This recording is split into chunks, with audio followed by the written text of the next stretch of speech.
এই মোবাইলটা দিয়ে একটু পিছনে আসেন।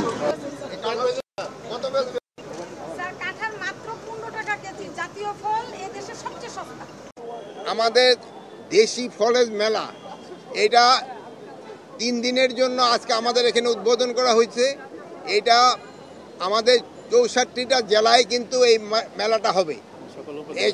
এখন সকল উপজেলাগুলিতে এই পর্যায়েও কিন্তু এই মেলাটা হবে।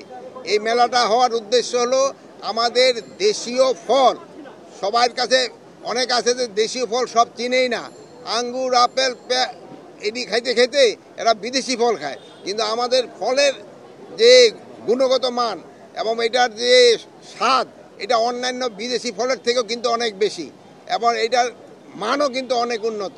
তাই আপনারা প্রচার করবেন দেশি ফল যেন আমরা খাই। দেশি ফল খেলে আমাদের কিন্তু বৈদেশিক পয়সাও কিন্তু অনেক সাশ্রয় হবে। আরেকটা প্লাস আপনারা শুনে আনন্দিত হবেন যে আমরা কিন্তু বিদেশে প্রচুর পরিমাণ আম কাঁঠাল এগুলি কিন্তু পাঠাচ্ছি, পেয়ারা পাঠানো শুরু হয়েছে এবং এটা যেন বাড়ে, তবে কৃষকরা অনেক উপকৃত হবে। এই সরকারিভাবে প্রচারণা তো আপনারা বাড়াই দিবেন, সরকারিভাবে না, বেসরকারিভাবে হলো প্রচারণা বেশি। সরকারিভাবে যেটাই করতে যাবেন ওটার ভিতরেই ঝামেলা, বেসরকারিভাবে আপনারা করবেন ওইটাই ভালো না। আর একটা হলো আপনাকে সবাই সময় হলো গাছ লাগানোর জন্য করতে হবে।